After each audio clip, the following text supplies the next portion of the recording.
178. Pietism Revisited. Chalcedon Position Paper number 235. This paper was never published, but was originally titled Pietism and numbered as number 187, 1995. There were many who welcomed the return of Pietism after the Reformation. It appeared in German Lutheranism as a protest against a supposedly dead orthodoxy. Like all such generalizations, there were reasons to agree and to disagree with the Pietists' protest. The Pietists held that, while the Lutheran orthodoxy of their day might be correct, the members and clergy regarded it as the necessary belief of the Church rather than of persons within the Church. They wanted a personal commitment on the part of every member. On the other hand, Pietism gave a man-centered, experience-centered interpretation to Christianity.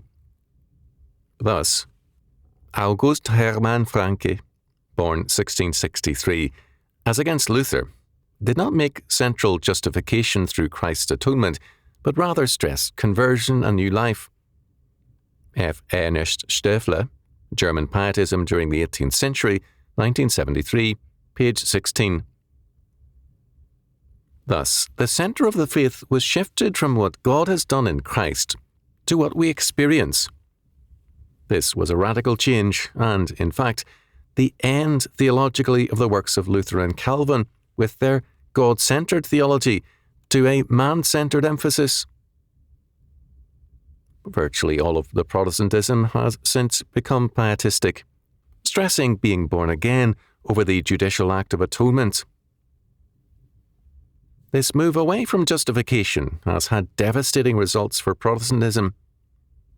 It has made them closer to late medieval pietism than to Luther and Calvin. It has also drawn them nearer to the Anabaptist doctrine than to the Reformation, and some now refuse to call themselves Protestants, professing the title Anabaptists. Although the Anabaptists deny it, they were somewhat Pelagian. For them, the doctrine of salvation was dealt with only casually. For them, although faith alone makes God-fearing, it alone does not save man. A forensic view of grace, in which the sinner is forgiven and undeservedly justified, is simply unacceptable to the existential faith of the Anabaptists. Robert Friedman, The Theology of Anabaptism, Scottsdale, Pennsylvania, Herald Press, 1973, pages 78, 88, and 91. This pietism in time infected some of the English Puritans. Thus, in the very able and important William Perkins, there was by no means the same preoccupation with the glory of God which we find in the Institutes. His central concern was the salvation of man, a shift which is important. F. Ernst Stoeffle, The Rise of Evangelical Pietism, Leiden, Brill, 1971, page 55. With that shift, Protestantism has steadily eroded. In Roman Catholicism, a like return to pietism has undermined its theology and its tridentine formulations. The shift has created a man-centered church and theology. With such an emphasis, no church can successfully compete with the world, which will always prefer its humanism in an undiluted form. As a result, the church has been declining steadily into irrelevance, and not only into irrelevance, but into impotence as well. Pietism began with the premise that the church was corrupt and that none could cleanse it without a pietistic faith. This was an earnest and zealous faith. However right it was in more than a few cases about the church, it was wrong in assuming that the church is simply a collection of individuals. By neglecting a sound doctrine of the church, it could not effect a sound reformation.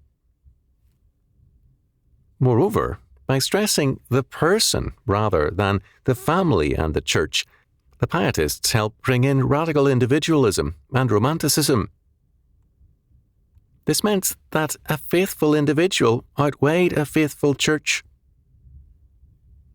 A shift took place in holiness from the family and the church to the individual. It began to be regarded as an evil to engage in public sports, reading quote-unquote frivolous books, dancing, going to the theatre, indulging in various pleasures, and so on and on. This meant a disregard for God's love at times in favour of man's mores.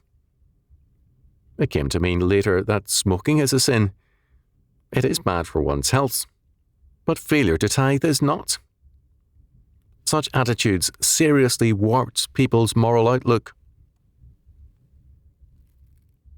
In due time, such believers became either unworldly or otherworldly.